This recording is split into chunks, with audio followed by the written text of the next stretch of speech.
This is me speaking directly You look into so the microphone. strange because I can't hear you through your microphone because you're coming through your computer. So all I can probably just look like a gremlin you're just hunched like over in my chair. all I hear is like.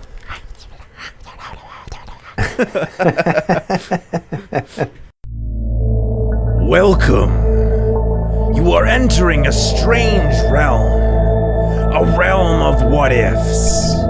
What if movies, television shows, and video games were better, worse, bizarrer, or downright different? What might they look like? Find out on today's episode of CineCasters. Welcome back to CineCasters, the show where we watch movies and then pitch them back to one another in order to make them maybe not better, but a little more expressive, a little more interesting, a little more robust in different ways. Not because the films are necessarily bad, but just because we want an excuse to talk about them, or we think that the themes could have hit a little bit differently with a couple changes. My name is Janglez, and today I'm joined by Nate Draper.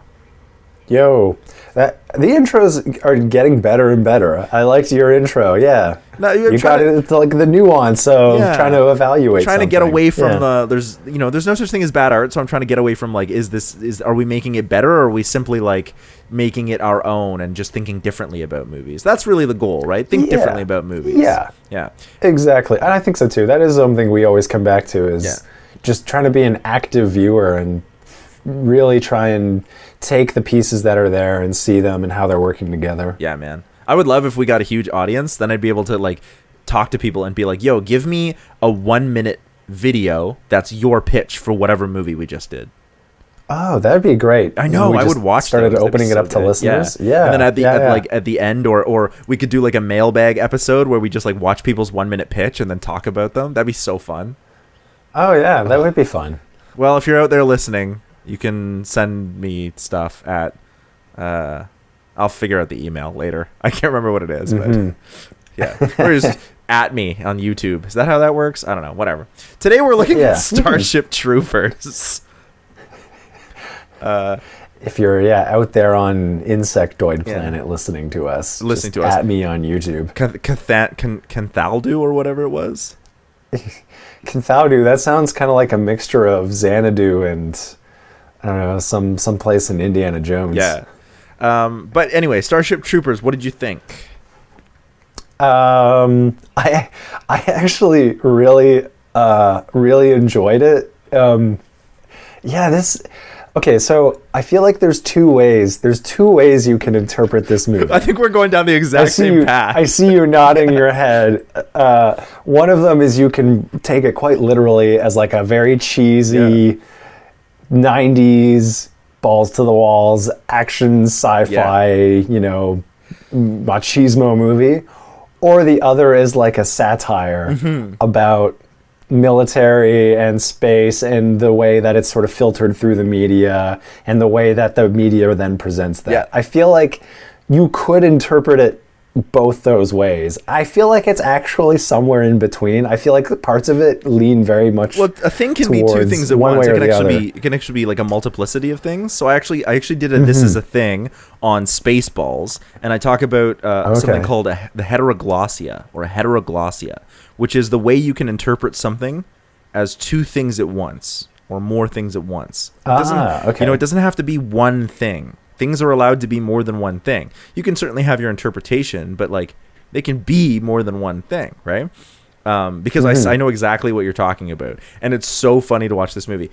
I fucking loved this movie. It was so fun, and it's funny because it has that satire, but to me, this movie was literally just propaganda for a war that isn't happening. Yeah, that's actually a great interpretation. It's totally what it is. It's like it's a propaganda movie for a war against the bugs in which you're watching the propaganda. You're not watching the actual war.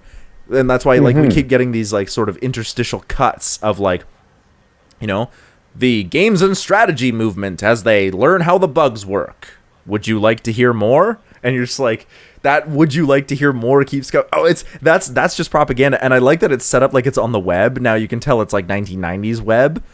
like with where they're clicking. You can tell it's that old, but it's sort of like, holy shit, this is, other than the way the technology looks, this is really predictive to how propaganda is propagated in today's society. Like, people just absorb and consume propaganda on YouTube and Facebook and Twitter and TikTok and all the other kind of social medias. And it's like, do you want to hear more? Except they don't ask. You just scroll on your news feed.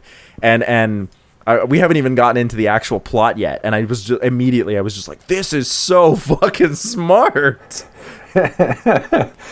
So, I actually, there's a friend of mine who, he said that he worked with, Paul Verhoeven. Verhoeven? Yeah. Paul Verhoeven, yeah. He said that he worked with Paul Verhoeven once. And actually, because this is my first time watching it. It's a movie that I've been wanting to watch for a very long time. But he described, like, he painted a picture of someone who's actually very thoughtful, because I had always had the idea that it was this cheesy action movie, but he actually, and I the only detail I can remember from what he told me was that apparently he was going for something about how the bugs were related to fascism, how the bugs were like basically like fascists. Now, watching the movie, I didn't really see any of that, but I thought it the other way. So this is an original book by a guy named... I could be wrong. I could be misremembering this conversation. There's a guy named... an author named Heidel. I can't remember. I think that's what his name is. But the idea that he had was...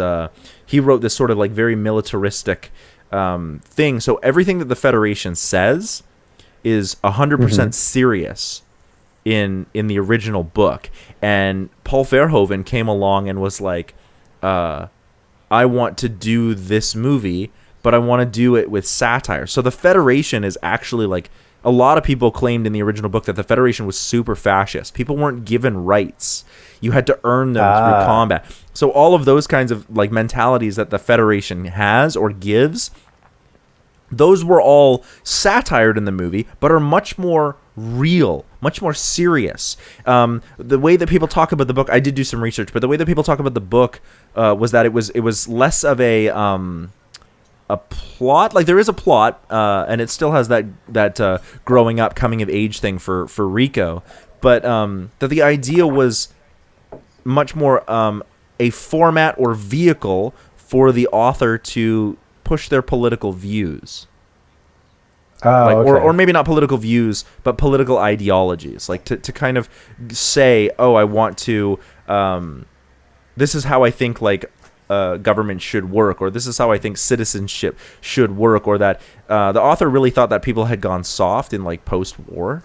That there had been less of that, and like that's why there's this idea that like in order to be a citizen, you need you have to have actually contributed, as opposed to just being a civilian, right? So that these certain rights, he was actually not in favor of like life, liberty, and the pursuit of happiness. That was something that he just thought those weren't given rights. Those are things that you had to like earn through service. So that's where this whole idea is. But he plays it serious, which is why I think Paul Verhoeven's version, you get this satire of that. But I also think there's more to it than that. It's not just the satire. I also think it's worth pointing out that the insects are an actual menace. They do like rip and tear people apart, and they are apparently invading, although we never see that happen. They are apparently invading, but we never... In fact, the fascist Federation seems to actually be effective in fighting the bugs. So even though people have lost their freedoms individually, there's a war going on, and this dictatorship, this fascist regime, is actually incredibly effective as a military operation. I'm not condoning fascism, don't get me wrong. I'm just saying, like, I think the satire in this movie is also much more parsed out. It's very thoughtful, because even though the bugs are this menace, at a couple points in the movie we see their eyes, and Carl even says like, oh, the brain bug is afraid, and they're like weirdly emotional and empathetic. Their eyes are really weird. It's like are we supposed to be... We never hear the bug's point of view. If the brain bug is that smart and it can lay traps, we never see its point of view. So even though the fascism is very, very effective, we also never get the bug's point of view. Are they mindless? Because we know they have a brain, which makes me think they're not. So right, yeah. In fact, we're led to imply, or it implies the opposite. Exactly. But by the very existence of a brain bug, this cannot be true. Mm-hmm. Which makes me think like, so the fascism is effective, but it's also ruthless, but it's also a satire, but it's also about empathy for insects, but it's also about, you know, war and the casualties of it. The fact that every person is affected in some way, physically or mentally, by this war. Every one of the teachers at the academy that Rico goes to has a physical disability caused by war. Mm-hmm. Yeah, exactly. And I think that was done purposefully. Yeah, exactly. Oh yeah, very, very much so. Like that's what I mean. Like there's clearly, I did enjoy this movie a lot. I really do actually love this movie. I won't deny that I think there are some bumps to it, but at the same time, I do think you're right. Like there is something about it there where there is this satirical component that is very deliberate. Mm-hmm. And I think specifically, yes, you're right. Those bits where it's showing you the propaganda through the internet. Those were the parts that I thought were very interesting. But I think, because I do think one of the questions that's in it is, if we imagine there was this malevolent force, it's not even malevolent, it's not necessarily evil, it's just this thing that is just, it's there and it's destructive, and if it comes into contact with us, it will just try to eat us. In that situation where something like that exists, is going to war with something like that justified? Mm-hmm. And that's where I think the conversation, when I'm thinking about the conversation I had with my friend, that's where it ties into sort of the parallel with fascism, is like, is there a situation where, war is like horrible? And there's a scene where we actually see one of the bugs, and one of the characters, I can't remember the name of the character, but it's the guy who's also in The Wire, but he shoots the insect, and you see its eye, and then he just keeps shooting it over and over again, and they're like, okay, that's I think enough. That character's name was Sugar? Yeah, I think so. Anyway, you do get this feeling that, like, there's, on some level, some of the characters even sort of grapple with the idea of, like, okay, are we killing something that's intelligent? Yeah. Like, is going to war here even the right thing? They're still alive. But what choice do we have? Yeah, exactly. But then there's the question of, but if we don't, well, they're going to come to our planet and eat all of us. We think. We don't know. We don't know. We have never heard the brain bugs. We don't know what they want. Yeah, we don't. We. But I think you're right. There's also this sort of. My brother wrote his post-grad thesis on what he called, like, the war of, or like when you can justify dropping a bomb on an entire, like, civilization. Oh, okay. And the idea that happened there is, like, if you can prevent more loss on either side of the war, like on either side, then it actually is more justified to do a giant show of force than it is to to let it go. So I don't know. That was. I mean, he went into the ethics of it. I'm sort of like, this is just going through the surface. I've never read his post-grad thesis. Right. So, but yeah, that's what it was. That was sort of on a side. I'm actually writing a paper right now on America's decision to bomb Japan. Because it's super interesting. It's sort of like, you sort of have to take, like, the philosophical and ethical and then historical deliberations and sort of be like, well, I know why they did it, but were they justified in doing it? Right, exactly. Right? Yeah. That's a different question altogether. It is, yeah. The paper I'm writing is about why they did it, but were they justified in doing it? It is a very different question. And it's one worth asking. But I think freaking so too, loved this movie.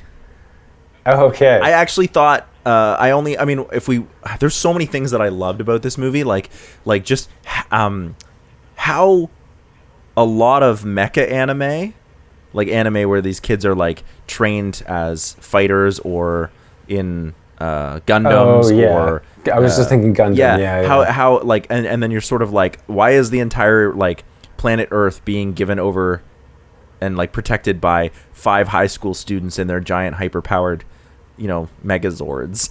So much of this movie feels like it influenced all of those, mecha. Or the other way around, potentially, because it just feels like the movie follows Rico, Carmen, and Carl, to a lesser extent Carl, but Rico and Carmen, and to a lesser extent Diz as well.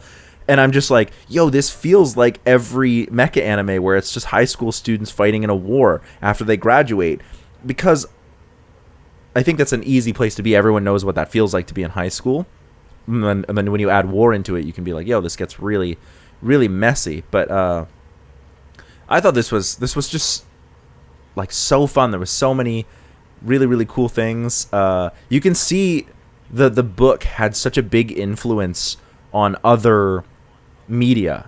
So because I watched this, I thought this was the original. I didn't know it was based on a book. I watched this and was like, yo, this reminds me so much of StarCraft, the video game. Oh, funny. Yeah, you're right. Like, there's so many huge parallels. The fact in the book, actually, so in here they're called the Federation, but in the book they're called the Terran Federation, which is literally what they're called in StarCraft. The way that the way that the bugs look, the arachnids, like at least they look like Zerglings. Yeah, I was. Now that you said that, you're absolutely right. This is, it's clearly the book, because these were sort of made. StarCraft and Starship Troopers were made around the same time and released around the same time. So it's possible that they did influence one another. Although this movie was probably bigger than StarCraft was at the time, just because StarCraft wasn't that big. It's huge now, but it wasn't big at the time. So it's possible that this movie did influence StarCraft. But I definitely could see someone reading the book and being like, "This would make an epic game," because now that I'm seeing everything that happened in Starship Troopers, because I'd never seen it before, I'm like, holy shit, this feels like StarCraft. This is everything to do with the Zerg from StarCraft and the Terran. It's just no Protoss. It's crazy. But yeah, I the only problem I had with this movie really was actually that the ending felt kind of abrupt and unsatisfying. Right. Yeah. Like, do you know what I mean? Yeah, I know exactly what you mean, because I actually, and in my pitch, I did feel like there was more story. Me too. And I almost feel like it started also late, like the story begins earlier than it should. I'm personally not a huge fan of the whole high school trope. I see. On one hand, I think it could work in that, you have like teenagers who are very impressionable, who have these big ideals, so it makes sense that they want to go to war. But this is a part where I think the style of the movie kind of does a disservice to it. Now, unless you really do look at it as like this is a propaganda film, then it works, because these are clearly not teenagers. These are like people in their 30s or like mid-20s. Playing these teenagers. So in that sense, I actually do think actually your reading, or the way that you have expressed it, as like this is a propaganda movie for a war that's not happening. Like this would be the propaganda film that exists in that alternate universe where people are going to war with these bugs. Because then it actually makes a lot of sense, and it actually works on so many levels with that in mind. I actually felt that, as much as I agree with you that I loved, like I really thought those flashbacks were interesting. Okay, one thing that's interesting, in my what worked list and my what didn't work list, I had some of the same things. Yeah. Because some of the things that I thought worked for it also didn't work for it simultaneously. And I'm trying to figure out even still why that is. I do feel like it's almost like there are two movies here. Yeah. And it would have been better to have just picked one and just gone full that way. I'm a bit torn on that, because part of me is like, I know exactly what you mean. There's sort of like a propaganda satire and then a coming of age movie. That's the way I read it, as like two different movies. But I think they work, and the reason that I'm not disagreeing with your point of view, but I do actually think the high school thing of them coming through high school works, because if you treat it like this movie is propaganda, but also the characters in it are subject to propaganda, then you sort of see them go through high school and make these decisions based on the fact that, like, at one point in time, he says that Ratchak, his teacher, is like trying to dissuade them from going to war. And you're like, is he though? Right. Yeah, exactly. That sounds to me like it's like very, very thinly veiled propaganda, where he's just trying to convince you not to go when actually he's telling you all the reasons you should in fact go. Yeah, exactly. Especially because he's a former soldier himself. Like, it's very, very interesting. The other reason that I really kind of like this is you can see that because citizenship is something that you only gain through service, that everyone has to go through service in order to gain citizenship, and therefore, like, this perpetuation of those ideals comes about. Right, yeah, so exactly. Because the generation before them all did it this way, and they haven't known anything different, even though there's probably idealists who are like, we could do things differently. It's just like, that's the way that it is, and so the next generation gets brought up with that kind of socialization, which is the same thing as propaganda, by the way, right? Yeah, and exactly. so you wind up, I do think that the high school thing there works, because not only is this a propaganda film for us that we can easily see as thinly veiled propaganda, but it's also the characters in the movie are subject to propaganda. Right. Yeah, exactly. Like, I see that side of it as well, and that's a very valid way to look at it. But I also see your point in that I do think that this movie might have been tighter if they went into it with less lead up, and it was sort of like, okay, they're graduating, Rico's on the fence, but he's decided he's going to follow Carmen, and we're going. You know what I mean? Like, yeah, exactly. I think the movie that I would have liked to have seen, and this would have kind of defeated the whole propaganda thing, so it would have been a very different movie, but I think I would have liked to have seen something where the characters were a little more introspective. Yeah. Now, if we were to go with what's there, I do think that where the story begins is really somewhere like a quarter or a third even of the way through the movie. Like, there's so much stuff that isn't really there. And I think for me too, part of my enjoyment in watching something, I like watching something and feeling like, what's going on? I got to figure out what's going on. Like, there's something that I'm not getting, and I gotta figure out what's going on because I'm really interested, but I don't. And then it clicks. You go, oh, that's what's going on. Kind of like Parasite. Like, you spend most of the movie trying to figure out what's going on, and then at a certain point you go, oh, that's what's going on. Okay. In this, I felt like it was so much of it was explained to me, and I went, oh, okay, this is interesting. This is all interesting world building, and then again that style of we're seeing it through the lens of, it's like we're sitting, in this alternate universe at our home computer, scrolling through the internet, and this is what the internet is feeding us. Is this movie and all these little, sort of disconnected sound bites that, then come together to tell us this story. I think, but oh, sorry, go on. We didn't. I think for a linear story, there was a lot of that was unnecessary simply because it provided information that we could figure out eventually. I felt like the vignettes that come up in another movie, those are often used as like ways of explaining information to the audience. Whereas this, they are that, but they're also like, it makes the whole movie feel like propaganda, not just the vignettes. Yeah, exactly. So instead of just explaining something like, oh, this is what's happening in this part of the world, and we need you to know this for other parts in the movie, like, to make sense. Instead, it's like, that's what's happening, that's what it's being used for, but it's also like, it sort of frames the rest of the movie, so when characters make decisions, like Rico as a character, or Carmen, or Dizzy, when they make decisions, it's sort of like, oh, the reason you're doing this doesn't have to be realistic because this is propaganda for our eyes. It's not like we watched propaganda that you were subject to. We did, but it frames the movie as being propaganda for anyone who watches. And that's funny. Yeah, exactly. Like, because it is. That's the thing. That's why I'm saying it's like, it works really well. At the same time, I feel like there are parts where it doesn't work as well. But that's why I say it's almost like there are two movies here, and one of those movies it's perfect for it, and in one of those movies it's really strange. Just extraneous information. It's like stylistically it makes sense, and stylistically it actually really contributes to that idea, but I think some of the content for it is just some of it is stuff that I could have figured out without needing so much information. But I also think it's so strange because when you put everything together, you wind up with this film, and this film really works. Whereas, like, I feel like I feel like you'd never get another movie like this ever again because you'd either over-explain everything and it would be trite, or you would over-explain or you would under-explain everything and people would miss the point. This movie, for me, almost hits this mark, and you're right, it's overdone. It is overdone, but it almost hits this mark where it's like, I know exactly what you're going for and why you're over-explaining this. It's not because you think I'm stupid. Right, yeah. But I also totally understand there are some parts where you're like, we could have figured this out and still kept the satire. Yeah, and I think that's kind of where I'm coming from. It's like, I really did enjoy it, and I really do think it works as a movie.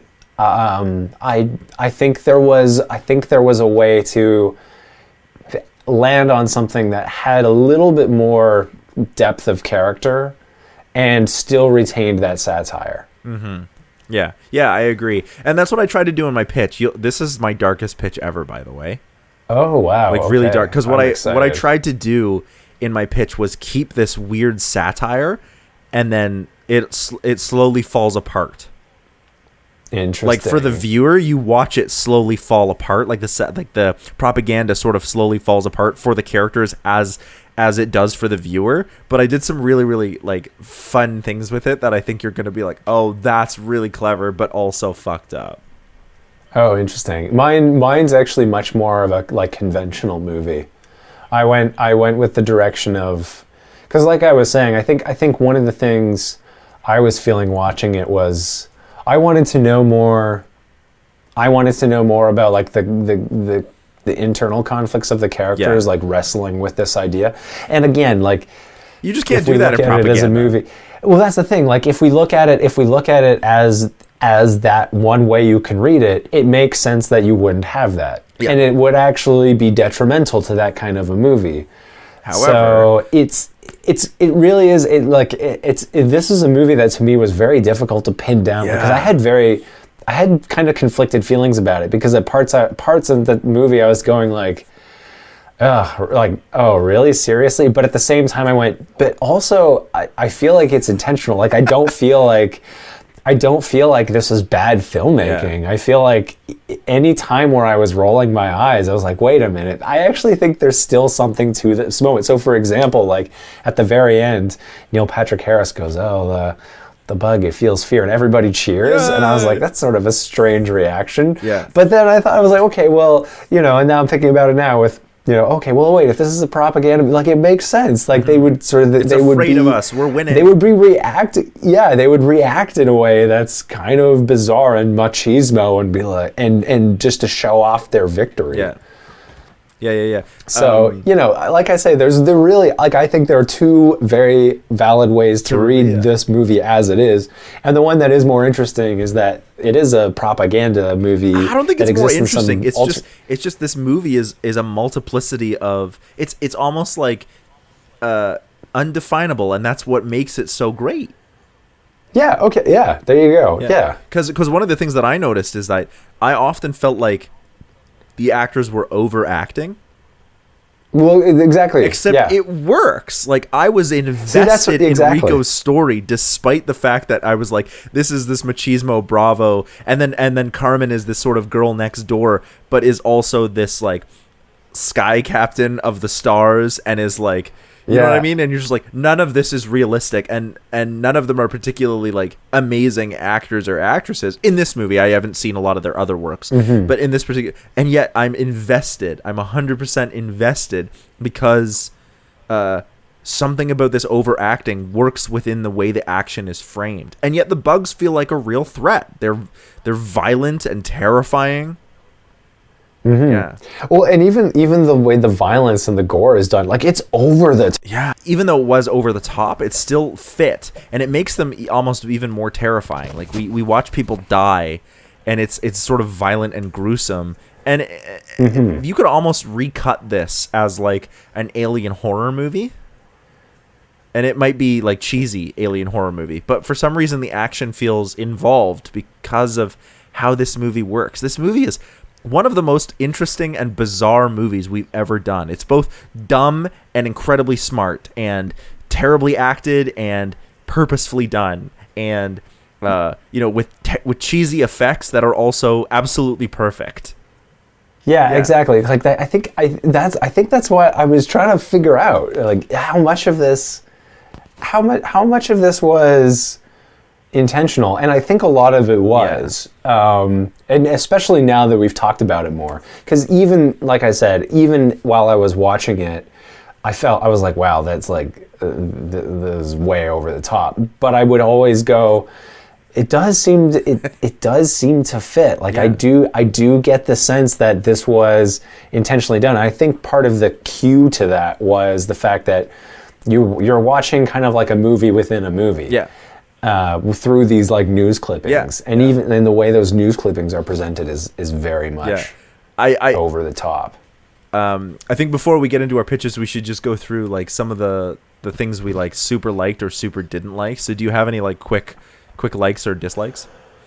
Things I super liked. I thought the bugs were really like, okay, the animation certainly I think has aged a little bit, but I think in terms of how they moved, like they looked pretty frightening. They looked like they moved the way they swarmed.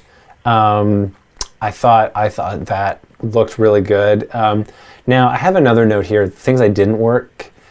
I really I didn't like the way I felt the way the actual like film looked. Looked kind of cheesy. But now that we've talked about it, I'm going, because my note was looked kind of TV. Yeah. I realized for the first half of me watching it, I didn't have my TV calibrated properly. And then after I calibrated it, it looked better. It still looked kind of flat. Yeah. You think it looked like it was supposed to be played on like purposefully supposed to be presented to you as though it was on like a CRT TV? Well, not quite like. I just mean in terms of just the way the highlights were, and the way like it looked like everything was a little bit brighter. Yeah. And usually, like if you look at Alien, everything was dark, and the colors are really deep, and it's a lot more shadows. It's a lot more interplay of shadow and highlights. Whereas this, everything looked kind of flat. Yeah. But everything now that we've had this conversation about it. Yeah, we had this conversation about it being like a propaganda film. That's another thing where I can go, that could have been an intentional, like that could have been almost as though the whole movie was filmed on a set to be presented to people who think this is what war looks like. And it's like, if that's the case, that's actually brilliant. My first reaction to it was, I'm not a huge fan of how the way the image looks. Yeah. But if that's the way it's meant to look for that effect, it got it. Yeah. So, but that, and then there's another thing to that too, where I go, even if that were the case, let's suppose that was the case, there's a part of me that still wants to go, okay, that's cool, but what value does that have? I personally, I like watching movies where the image has a certain power on its own. Yeah, I agree. No, not necessarily that, like, it doesn't need to necessarily be crisp, but there's a certain style to it where I can appreciate it for the way in which it's shot. And with this, I felt like, even if it's intentionally made to look flat, there's a part of me that still wants to go, okay, but what value, like, even if we are looking at it as a propaganda film, how many people are going to be able to actually like recognize it on that level? Like, it seems almost to really be able to appreciate it on that level, it's a very specific audience that's going to be able to do that. Sort of I guess that's fine. And I mean, we noticed it. Well, you noticed it, but we both noticed it. But you brought it up, and you really noticed it. So I wonder, like, would it have been better to just shoot it that way, or because if it was done purposefully to look kind of that cheesy, it does work. But you're right. Who would notice that? Mm-hmm. And I guess my question is like, what sort of effect does that have, other than some sort of intellectual, like, oh, it fits with this pattern? And I think, because I think a lot of that's interesting. I think I reject, a part of me just rejects this idea that movies can only be like, I think there is a certain school of thought that movies are like a purely intellectual exercise. Yeah, I hear you. And so it's like, if you like, you know, some movies, you look at them and then you analyze and you see how the pieces go together. Oh, then you can appreciate it. I certainly think there's something to that. I don't want to say like you shouldn't do that for movies, because I think that's a part of watching movies. But I actually think, for me, a lot of the power in movies is that if it really makes me feel something. Yeah, it can be evocative and escapism and super thoughtful. And if you can pull that off in one movie, then you have mastered filmmaking, and I have nothing left to teach you. Right? Yeah, and that's the way I feel. And because I feel like if this was meant to be just seen as like a propaganda piece, then it to me is kind of it's just an intellectual exercise. Yeah. Well, it can still be funny because I do think the propaganda is satire. Like, it's a funny movie. And it's true. Like, it is funny. Like, so that was another thing I said. What worked? Humor. What didn't work? Humor. It was one of those other points where I went like, I thought it was funny. I loved that it was funny. Like, some of the gore I thought was hilarious. Yeah. I don't know why. I'm sick and twisted, but I thought it was funny. And then there were other points where I was like, this is funny. I don't know if it's supposed to be funny. It might be detracting from the movie. Yeah. So it was another one of those things where I went, this works for the movie, and it works against it. Yeah. Maybe. Yeah, I don't know. The things that I didn't think worked against it was... this is such a thing. I didn't like that they kept switching up whether they were bugs or arachnids. I understand that bugs and arachnids are both arthropods, but they're not the same thing. And also, the bugs that we're showing on screen are not arachnids. Arachnids are defined by like how many legs they have and some other internal, intricacies of how they work. So like, if you want to call them bugs, fine. Bugs is a pretty general term. But they're not arachnids, and they're not the same thing. It's just a pet peeve of mine. That's funny. I thought it was really funny how in one of the propaganda scenes they have little kids crushing cockroaches, like that was funny. Though that's even gonna make a dent. Like they're not even the same species from the same galaxy. That was one moment where I was laughing. I was like, this is hilarious. And I'm like, this is intentionally funny. Someone was having a laugh with this. Even on the home front, children are doing their best to be part of the operation. Would you like to hear more? And then it cuts to these mothers laughing and smiling approvingly. While they crush fucking cockroaches. And it's like a bunch of cockroaches that were just dumped from a bucket in the middle of the street, which is not where they would be. So good. I also thought that their uniforms were really precisely chosen, and they even draw attention to it at one point. Like, oh, you look really good in uniform. They're chosen to look like Nazi uniforms. It's so obvious. So yes, and especially there's one scene with Neil Patrick Harris where he shows up and he looks like an SS officer. Exactly. Yeah.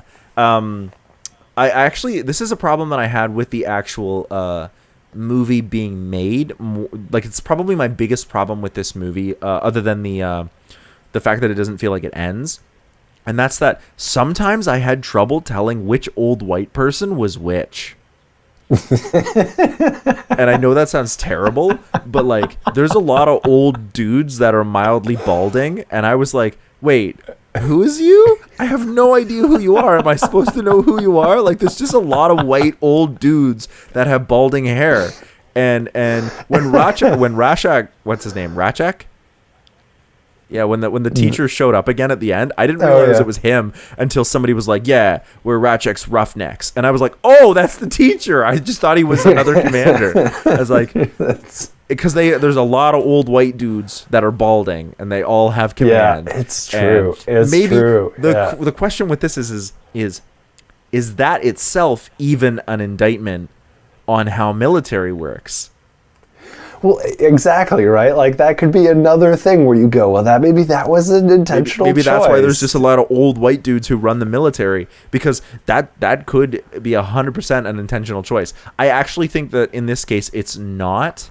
I think it has more to do with when this film was made and how many African American and or people of color were in film in general, and more importantly, what roles they were being given.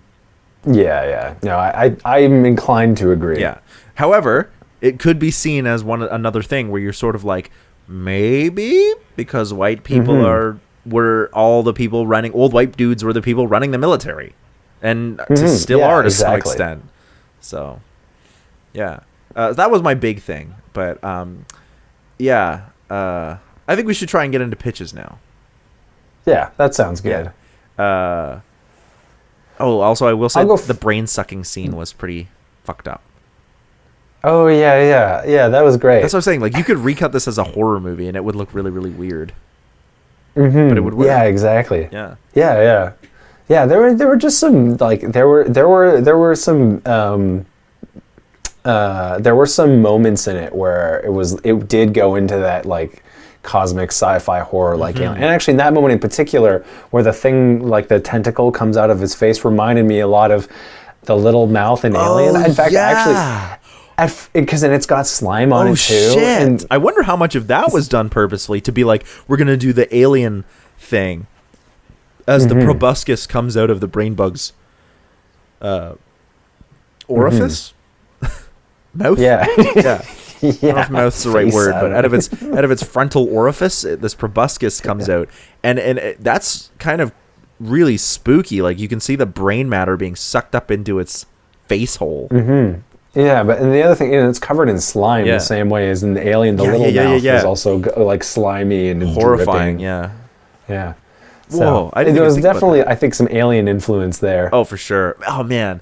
The more we talk about it, the more I'm like, this movie is crazy stupid, but crazy brilliant. I know. It's like I have very conflicting feelings about it. To be honest, I don't know if I'd be totally on board with watching it again. Really? Why is that? That's interesting. Because I feel like it's a movie. I don't know if, for me at least, I don't know if it's a movie that has a lot of replay value. Maybe, and I'm wrong. Maybe I should just on principle watch it again just to see if I prove myself right or wrong. But it's. I feel like as much as I enjoyed it, I don't think I would appreciate. I think the camp would probably, the second time around, I'd probably go, okay, haha, yeah. I don't know, because I'm torn. I really like this film. I think I would actually appreciate it even more on a second watch. I really like movies for camp anyway. Like, I really enjoy campy films. And so I think I would watch this and be like, it was even cheesier the second time around because I was less invested. Now that I know what's going to happen, I was less invested in the plot. And I'd probably pay more attention to how this is propaganda and how it's like satire of propaganda while still being actually kind of terrifying in how much of this is propaganda. Because I think this movie, the fact that it's a satire of propaganda, is still a kind of existential horror movie in itself because of how propaganda works. And because like even the fact that I want to watch it again because I thought it was funny is like, what does that say about me watching propaganda? Like, I'm trying to get like a little bit more meta here. I'm not just talking about the layer of us watching a propaganda movie, which is what this is. And I'm not just talking about the layer of us watching a satire of propaganda movie. I'm talking about how all movies are propaganda. Oh, okay. And now I want to like watch this movie again because I like the ideas in this movie as opposed to the ideas in potentially another movie, campy or otherwise, right? So there's this layer of like how much of this film is, yes, propaganda, but how much of it is also just like a form of socialization in which the ideas that it has are ones that I already am copacetic with, and therefore it is reinforcing my worldview. And that's propaganda. That's one too many levels of meta. I know. That was a little off the deep end, so I apologize. But if you followed I appreciate me there, it. No. This is a safe space. You can go off the deep end here. If you followed me there and you're listening and you followed me there, all I'm trying to say is like this movie is a kind of socialization like anything else, and therefore it totally propaganda. is. Yeah, exactly. And so the fact that I liked it and I want to watch it again means that on some level it worked. Mm-hmm. I feel like we're kind of saying the same thing over and over again because again I'm like, it's one of those things. It's almost like this strange like circular philosophical argument where it's like you can't quite attack it because anytime you insert like a new premise to take it down, it just sort of takes you back to where you started. And you're like, oh well, but maybe actually it is like this. What if it is like this? Yeah, but maybe that's not. Oh, but then we're back where we started. But and maybe it's great. I do actually think that a movie that can make you do that purposefully or otherwise, must be brilliant on some level, whether that was meant to be brilliant or not. Because I'm enjoying this conversation, even though I agree with you, even though I think like, well, what about this? Oh, remember when this happened? But also, is that because of the propaganda or is that because of the filmmaking? Like, but I'm still enjoying talking about it. This movie makes me think, and that's a good movie. So the more we talk about it, the more I am convinced I actually really secretly love this movie. Okay, well, for the same reason, because it's just like, it's kind of like when we talked about like with Equilibrium. It's one of those things where you go, well, if you really think about it, there's this other level that's there, intentional or not, but it's there. Yeah. And I feel like, maybe we should make a list of like post-COVID party conversation topics. Like, throw this movie out there and see how the rest of the room reacts. Yeah. And then say, oh yeah, but what if you look at it this way? And see how many people you can convince. Equilibrium was a film that was really interesting because when I finished watching it, I was like, oh, that was silly. And after we finished talking about it, I was like, hang on, there's something here. And I already thought there was something there, but I was like, there's more to this than we came out with. Yeah. Mm-hmm. I think the difference between this, if we were to compare the two, I think the difference is, I think whatever in Equilibrium is really smart actually happens purely by accident. I think so too. Whereas in this, I do get the sense that there is another level of thought. Like, whoever was behind the camera and making the decisions, in terms of how it was structured, there is something more going on. Yeah. I will concede that. Deliberately, yeah. Mm-hmm. I think so, and I think the telltale sign of that is the little things that flash up, the infomercials that flash up, that then the mouse goes over and clicks more, because it makes the artifice, it suddenly draws attention to the artifice in a certain way. Yeah. And I feel like that is a telltale sign that, okay, I am supposed to be kind of looking at what I'm watching as a construction. Yeah. Well, just the fact that, like, nobody is pushing that mouse. That's all done with effects. It's made to look like somebody's pushing that mouse, but it's not. This is just given to you. Mm-hmm. And so the artifice is like, oh, okay, clearly this is supposed to look a certain way, but we know this is all for the purposes of the film. And then you realize, like, this is propaganda. And then you're like, is this whole film just propaganda?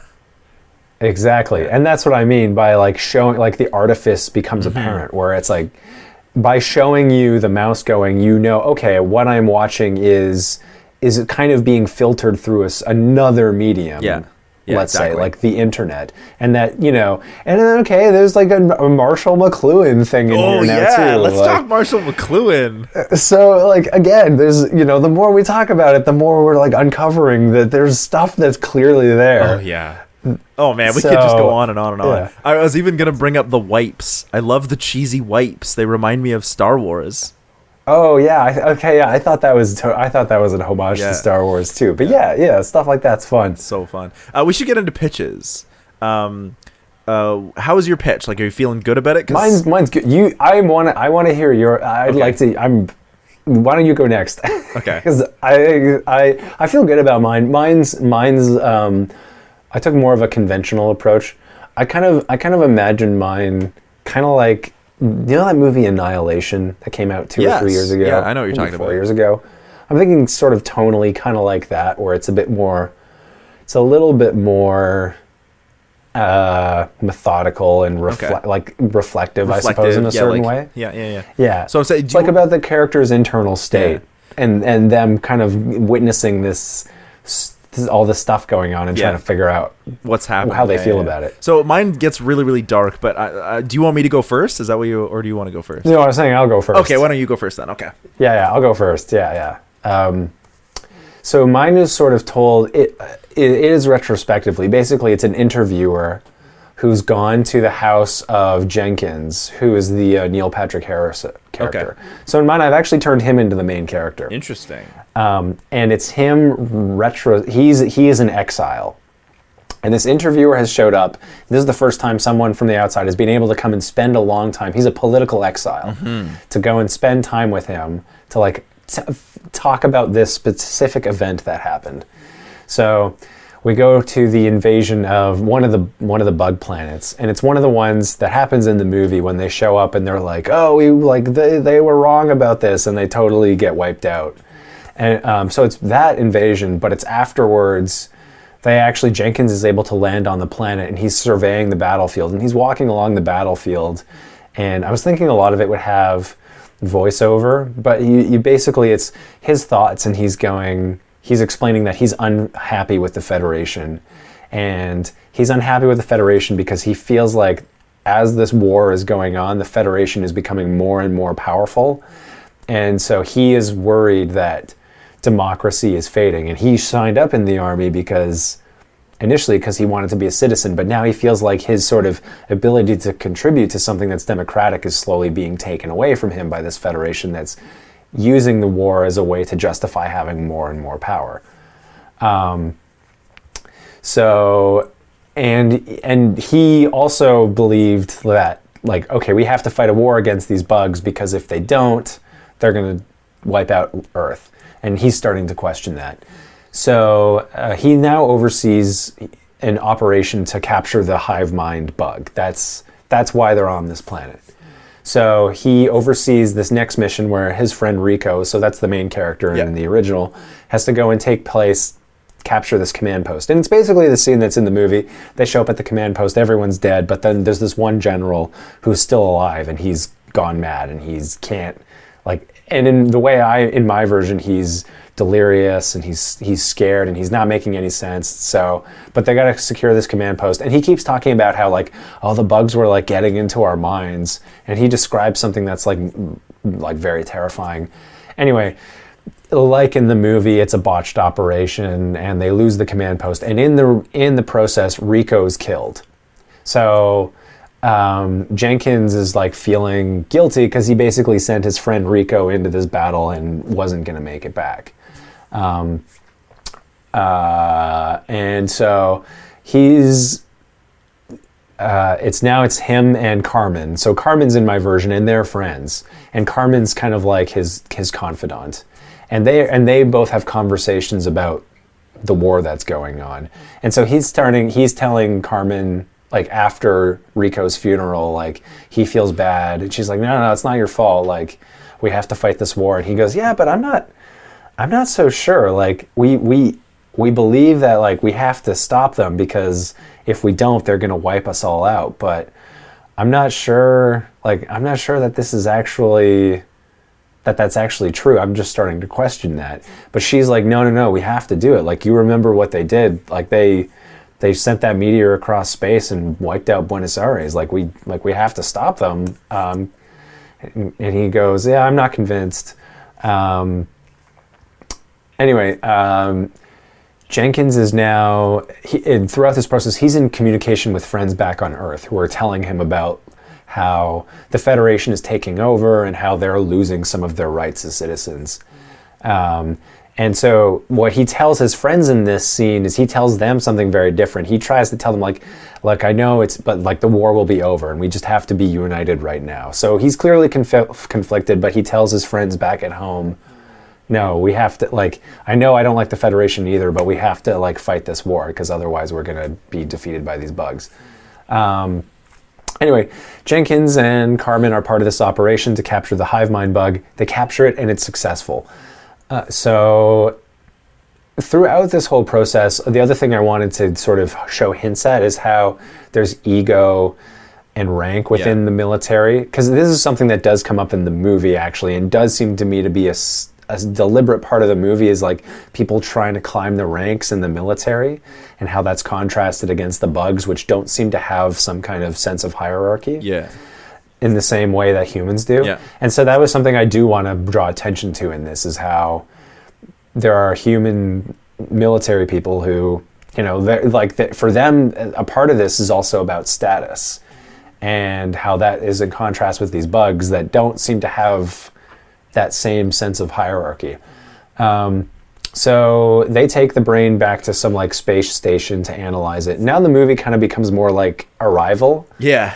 Where it's him. This is where I was like, I felt like there was more movie in the original, and it's the Jenkins basically performing experiments on the bug, but he's not like, his position is like, no, let's not kill it. Like, this is a great scientific opportunity. Let's try and understand it. And so it becomes a bit more like Arrival, where he's trying to figure out ways to communicate with it. And they are actually able to reach a way to communicate with each other.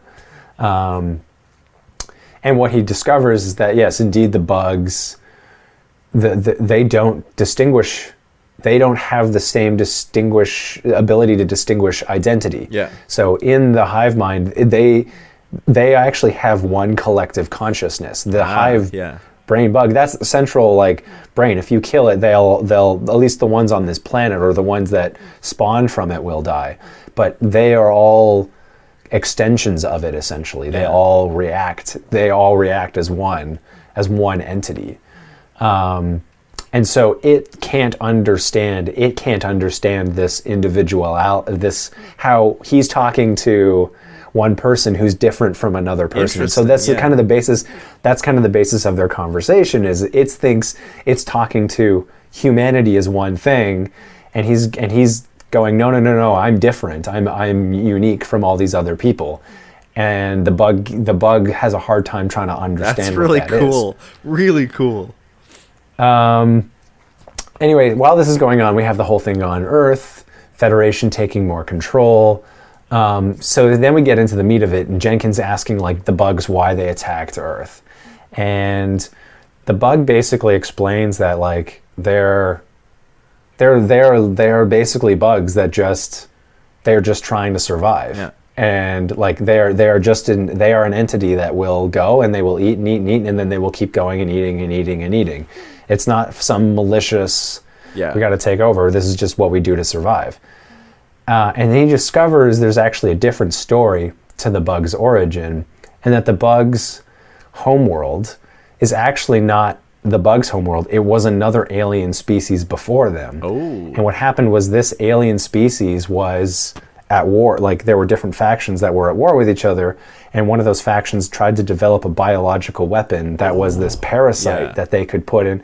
But then those parasites grew and mutated and turned into these bugs and took over the planet and were able to basically, I don't know if you know, in Halo there's this thing called the Flood. Yeah. They're basically, it's kind of like that. They're kind of basically like the Flood. I wouldn't be surprised if Halo actually took influence from this when they were creating it. Anyway, but basically what Jenkins discovers is basically the solution to the Fermi paradox is, there's life out there. It only ever succeeds in destroying itself before it can get anywhere. And this is the first time, and the only entity that can actually get anywhere is a parasite. Yeah. That basically, it's a bacteria that goes into space and it lands on another planet and then it mutates. And that's how the planet that they found with the bugs came to be. Yeah. So, anyway, and so basically the bug basically says Jenkins wants to go can we is there a way we can have peace? And the bug says no, there isn't. We're just gonna keep on going and going and going, and there's no peace isn't really a thing for us. We don't really know what peace is. It's just exactly. Yeah. So basically Jenkins concedes okay, so we have to wipe you out or you wipe us out. So as this is going on, he's now kind of okay, Carmen, I think you're right. We do have to destroy these things, but I feel conflicted about it because I'm talking to something that's actually a very highly intelligent, evolved creature, and our only option, is to kill it or it kill us. And now I'm going, do I have the right to, who has the right? And he has this conversation with the bug too, who has the right to become the victor in the end? Who has the right to say who lives and who dies? And the bug's basically no one has the right to, that's not, I don't see it that way. I just see it as this is what I have to do to survive. Mm-hmm. Anyway, Jenkins also starts thinking this through, and he has these conversations with the bug, and basically he basically says to the bug okay, so are you worried about us wiping you out? Because we have all this technology. We're developing weapons right now that will wipe out entire planets. And the bug says, well, think about that. What happens when we go away? What will happen to your planet? Well, what do you mean? Well, this federation that's on your planet that's becoming collective and is getting along, has that ever happened at any point in your planet's history? No, it hasn't. And the bug basically helps him reach the conclusion that if the bugs are defeated, then the Federation will no longer need to exist functionally. And human beings will go to war with each other, and now they'll have weapons that can destroy planets. So Jenkins becomes convinced that he has to prolong the war with the bugs. Whoa. So what he does is one day he smuggles into the ship. He smuggles like a cockroach or a fly or something through quarantine onto the ship where they're studying the bug. Some insects get loose, and then the hive mind bug is able to communicate with them and get all the ants and these parasites to work together to destroy the research facility that the hive mind bug is in. Anyway, so the research facility is destroyed, all their work is lost, and Jenkins escapes. However, Carmen figures out that he had actually done this to destroy the research facility. And she's like, okay, what do? I can't, you just betrayed the human race. You just helped this you had all this research. So she turns him in, and then he's put on trial, and he's held guilty for treason, but they can't kill him because of all the work. He's the only surviving member of this research vessel, and he knows the bug actually told him where all the other hive minds are. So they can't kill him because he's the only person who knows. So they send him into exile. Interesting. Hoping that someday that he'll tell them. Yeah. And so we come back to the beginning of the movie where it's the interviewer talking to Jenkins, and the interviewer confesses like, okay, I was brought here to hear your story, but also to plead to tell us where these hive mind insects are. And Jenkins basically is like, no, I'll stay in exile, but I'm not going to tell you. And I know they can't kill me. Yeah. As soon as I tell you, you're going to kill me. Yeah. I'm going to need more, concessions for that. So the interviewer leaves. And there was another thing I forgot to mention. When the interviewer first arrived at the beginning of the film, he sees Jenkins, it looks like Jenkins is talking to himself. Yeah. And the implication is that he's been on his own for so long that he's going crazy. Anyway, so the interviewer leaves, and then we see Jenkins, and he turns, and there's a spider walking across the desk. And he says, hey, to the spider, and the spider stops. And then he starts talking to the spider, and the spider looks at it. And so then he starts having a conversation with the spider, and that's where the movie ends. Oh, that's really cool. Oh, I wouldn't even think that's the same movie, but I would watch that as a separate science fiction movie. Okay, cool. Do you know what I mean? There's a lot of really cool ideas in there that I would be like, that doesn't really feel like Starship Troopers anymore, but it certainly is a science fiction movie that I would watch. Okay. Oh, awesome. Yeah. Really cool ideas. Yeah. No, that's good to know, because then I could write it, and people might go, hey, this is like Starship, but it's not really Starship Troopers. It's sort of a little bit different in its approach. I really loved the cheesy idea and this propaganda that all those things we talked about, the satire, but I thought the movie ended abruptly, and in my version I changed a couple things, and we'll go through them, but for the most part the movie's exactly the same, except you'll notice a part where the characters start to question the propaganda, and that's when things will get darker. Okay. But all the vignettes will stay the same. Okay. So all the vignettes are still super cheesy. All right, so just think about that. So I'll be like, oh, here's a vignette. Just think as things are getting darker, you're still getting kids squashing cockroaches and stuff like that. So, so there's this weird dichotomy, and you'll see. So my movie starts out the same way, and everything in the movie is the same. Carmen, they're in high school, and then they finally get there, and Rico's like, I'm doing this for a girl. Carmen breaks up with Rico, so we're already there. That's how much things haven't changed. Oh, sorry. And instead of Carl being trying to get with Dizzy is still trying to get with Rico, but Carl's trying to get with Carmen. Oh, okay. Right? So Carl, that's the Neil Patrick Harris character. He's now trying to get with Carmen, but Rico and Carmen are together. So now all of a sudden, Rico and Carmen break up. Rico's sort of like, I don't really know what I'm doing here anymore, and rethinking everything. We then switch to Carmen, who's doing really well, and she's going to be running a training exercise, and she runs it, does this whole thing, and it's a big test for her, and she gets top marks, and it's awesome. Right? She does really, really well.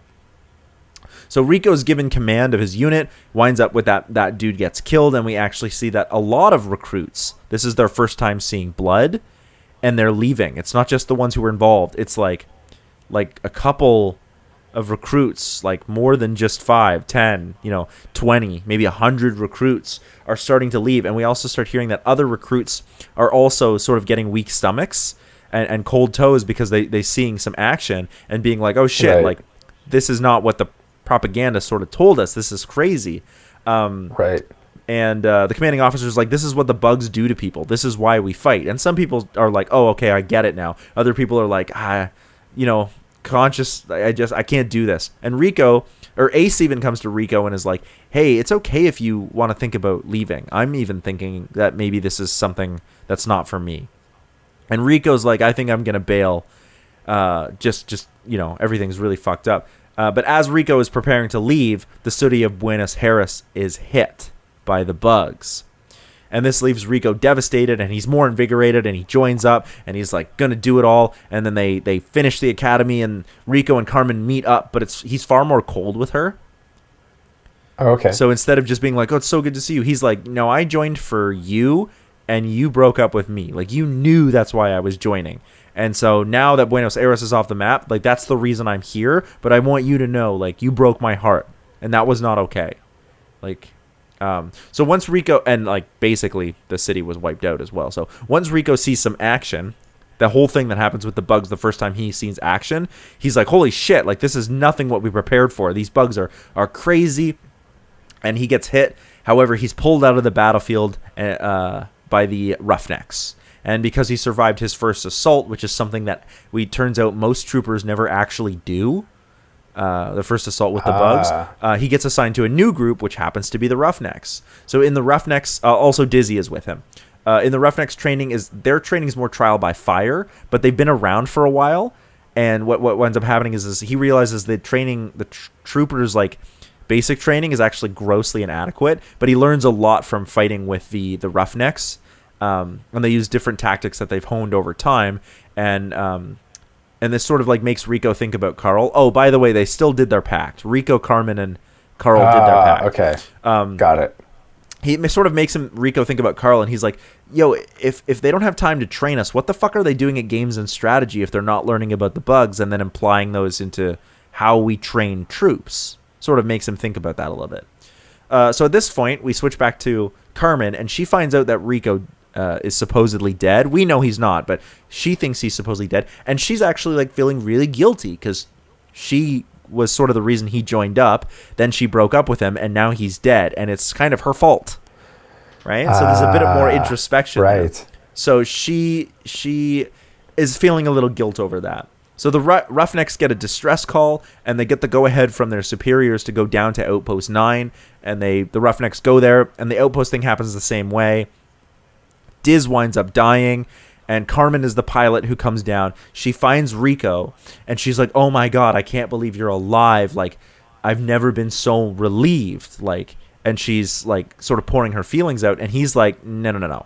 This is because you felt guilty. This has nothing to do with your emotions. Right. You felt guilty. Yeah. This is not okay. And even with Diz, there was never really the possibility of love. It was more just like, they were looking out for each other, and they did have sex, but now she's dead, and he's heartbroken. But it was never love. He's like, there's no place for love in this kind of war. This is just guilt.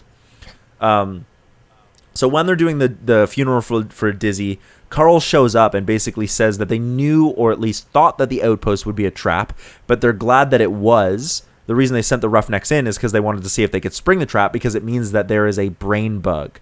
A trap happened, and that means there's a thinking creature in there. So Carmen seems really happy to see Carl, despite her relief at Rico being alive, and she's like super invested in catching up with Carl and kind of in awe of his like superior rank and is starry-eyed now. And she'd sort of never given him the time of day before, and Rico's like, what is wrong with this woman? So the Roughnecks head down to the planet again, and this time they're trying to find the brain bug. The young Roger gets shot down, and Carmen manages to escape, and Rico finds her pod and saves her again. And he's sort of like, I saw the pod fall from the sky. Out of all these things happening, I was able to spot the pod falling from the sky, which is crazy. But then she's taken by the bugs, and he's like, there's no way we're going to get her back. It's just not possible, right? We all know she's dead. So while scouring the tunnels for the brain bug, Rico and his unit battle wave after wave of bugs, and they feel like they must be getting close because there's just like so many bugs coming out of this nest now. They must be getting close to the brain bug. And all of a sudden, Rico gets this feeling that Carmen is still alive, and he's like, we're going to push forward. And they make it to what looks like a brain bug nest, but the only thing that's there is Carmen, and they save her. There's no brain bug there.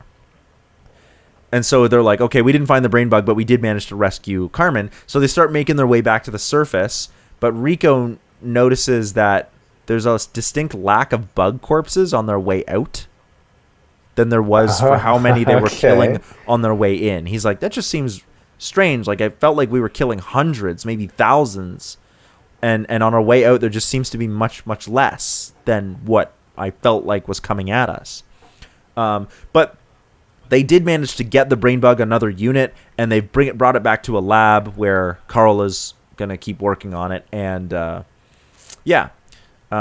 Rico recalls the feeling that Carmen was still alive. He's like, I had this feeling, and I spotted her in the sky, and it was only her, like her pod. And then all of a sudden I had this feeling that she was like, what was up with that? And Carl's like, well, that's confidential, but it's sort of like a knowing, like he does in the movie. Oh, okay. And, right. Carmen, on the other hand, is sort of shaken after being taken. She was taken, and she wasn't killed. The bugs have always killed people and then taken them. She was taken alive, and she doesn't understand why. And it's kind of really, really messed her up a bit. So Rico is suspicious, and he goes back to Carl, and he thinks back to Carl and the ferret, and when he give the ferret the impression of the grub being on his mother's leg from the very beginning. And he like visits Carmen. Rico's like, and tells her, he's like, yo, I've got what do you think about this impression thing? Like, I'm getting this odd feeling. And she's like, that's strange, because I had an odd feeling after one of my training simulations. And he's like, okay. So Rico asks her what happened. And he's like, well, like, it was after we were doing the training simulation from the beginning of the movie. And, like, I got top marks on it, but we were practicing doing, like, a bombing. And Rico's like, okay, all right. Well, that's interesting. And then he thinks, like, well, when was it? And she's like, well, it was on this date. And he's like, wait, okay. And he looks back at the footage of Buenos Aires being bombed, and there's no bugs. Oh. It's only fire. And he's like, what the fuck? And so he basically convinces Carmen to come with him to go and talk to Carl. And he's got a gun with him, and he's like, we're just going to talk to Carl. And he finds Carl working with the brain bug in the lab. And he asks Carl, he's like, hey, what the fuck was up with the bombing of Buenos Aires? Because it sounds like that might have actually been a drill. And we know that you have the power of psionics to convince people to do things, because you basically told me. Even though you said it was confidential, you basically gave it away.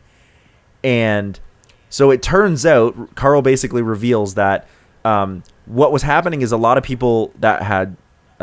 we needed more people, and a lot of people that had signed on were actually chickening out, and they needed a reason. So they basically used a bunch of like psionics, including Carl, used a bunch of like psychic ability to convince Carmen and everyone on that ship that they were doing a training exercise when they were really bombing Buenos Aires in order to convince people that the bugs had done it.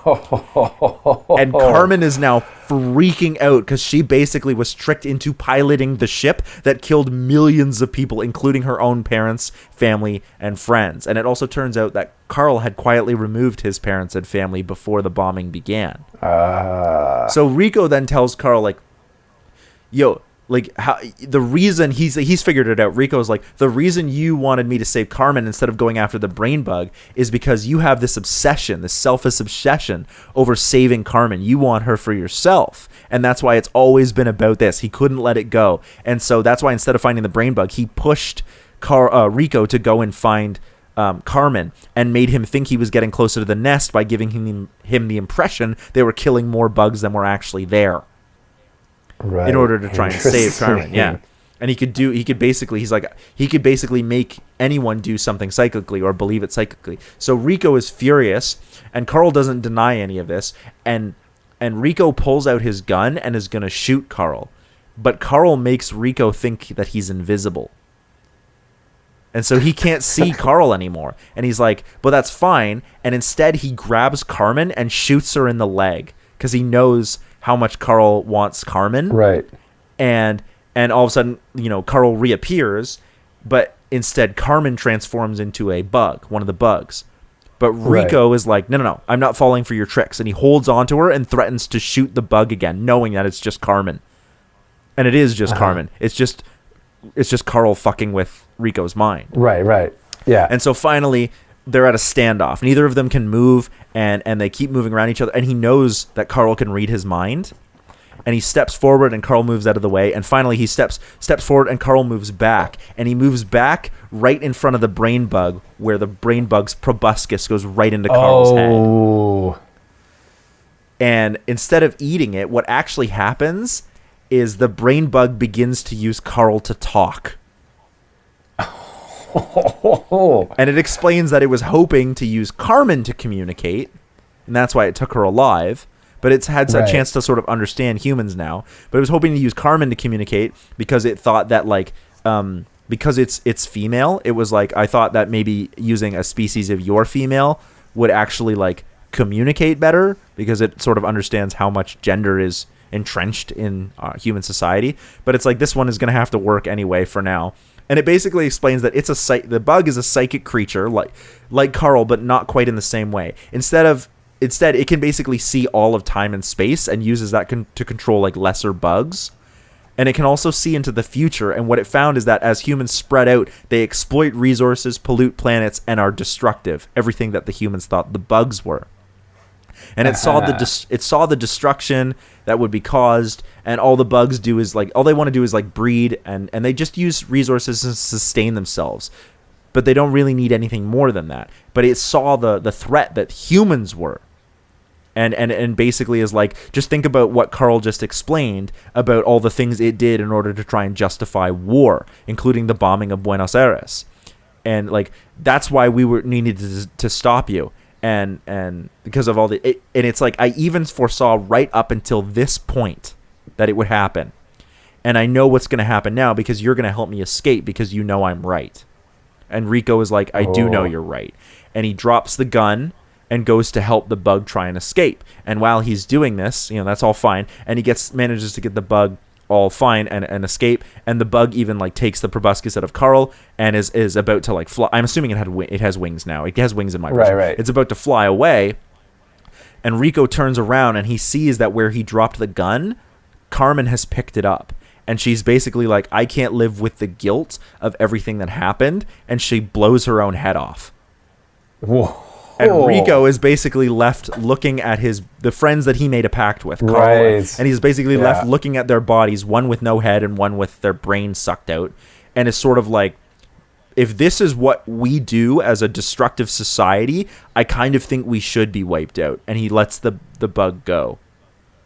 Wow. And then the movie ends with another cheesy propaganda vignette going like, the war on the bugs continues to move forward. Can you do your part? Click here to learn more. And then it ends. Wow.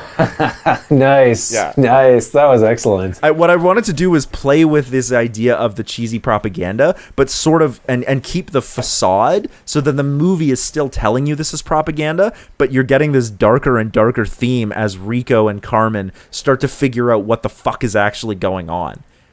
But the movie still keeps this shiny veneer, even though you're like, it's now a contrast between the shiny veneer and the actual actions. Yeah, that's interesting. Actually, this made me think of, this is a movie that some people will go like, how does this relate at all? A film called Far From Heaven, which came out in 2002 with Julianne Moore and Dennis Quaid. And it's done in the style of a Douglas Sirk, like a melodrama from the 50s. It came out in the 2000s, and it takes place in the 50s. Yeah. But it's done in this very deliberately over the top, over melodramatic style. Yeah. And it tells a story about a woman who lives in like a trapped life, and she discovers that her husband's gay and he's cheating on her. So this like perfect life that she's built for herself is now a farce. Is now crumbling. But it's done in a style of like a 1950s drama where everything is idealized. So you get this. So I think the reason I bring that up is because I think that was one thing with Starship Troopers that I would have liked is you have that style, you have that propaganda style, but there was a way it could have kind of like subverted itself, kind of like what you did with your version. You then had the characters go like, wait a minute, what's going on? And that's what happens in Far From Heaven. She's in an idealized world, but then starts to question it. So the presentation, the style becomes like contributes to, you know, the themes and the ideas. But then the characters start like attacking that in a certain way. Exactly. That's exactly what I'm talking about. Is like we start off with everything is playing the same way as we get in the original movie, where this presentation, I mean, like Marshall McLuhan says, the medium is the message, right? So, and it's all there. And then what winds up happening is the characters actually divert from that, and instead of contributing to the message, what winds up happening is the actual presentation is now juxtaposed to the message purposefully. That's what I was going for, and I still wanted to end with this like sort of cheesy vignette that's hilarious. So you wind up with like, I still want my version to be a comedy, just gets really fucked up and dark at the end, and then you end, instead of ending with like these dead bodies and Rico being like, what is the cost of war? Instead it's sort of like you know, back to this cheesy propaganda, like this is what is really the cost of propaganda. Yeah, exactly. Yeah, I love that. That's really good. Yeah, that's one of my better ones, actually. Yeah, I like that. No, that's excellent. Yeah. Yours was really good, too, actually. I know you said yours was more generic, but like I said, that was a really thoughtful science fiction that had some really ethical questions to it, so. Thank you, yeah. Like like a more conventional story where it's, you know, where it didn't have that kind of that veneer of the, like, oh, this is propaganda. It was more of a like, here, we're just going to tell you the story. I would say yours was more of a conventional film, but certainly not a conventional story. Oh, okay, cool. Yeah. Any last minute thoughts about Starship Troopers? I mean, I feel like we could keep talking about it because it's funny. The more we talk about it, the more it's like there's actually quite a lot of layers to this movie, and now I'm convinced I actually loved this movie. Whereas before I was like, oh yeah, that was kind of fun. Now I'm like, no, this is great. This is a smart movie. This movie defies criticism, but it also invites it in so many ways. Yeah, exactly. It's such a strange. It's so. Like for a science fiction blockbuster movie, it's quite bold, actually. Yeah, it's. I would, if it wasn't for like so much sex, gore, violence, and swearing, I'd be like, this should be mandatory viewing for high school students for English class, because it just talks so much about how propaganda works, how tropes are used, like Jungian tropes. We didn't even talk about that. Right. Like the idea of the archetypes and how Rico and Carmen, I mean, we sort of touched on it, how Rico is this coming of age, like machismo, and Carmen is this girl next door, and those are there, right? Like, there's so much there's so much about this movie that is just so clever. I completely agree. Yeah. Wow. I'm really glad we talked about and watched this movie, but where can people find you? My website, www.nathanieldraper.com, or on Letterboxd at DraperNate. Nice. You can find my band Robot Philosopher anywhere you listen to dope music. We've got some new stuff coming out soon, so you might want to scoot on over to one of those places. You can also check out our other channel, the CineCasters, for more scripted content.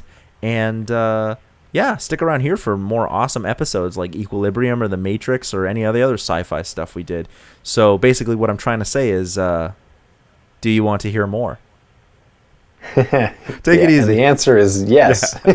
Thanks for listening.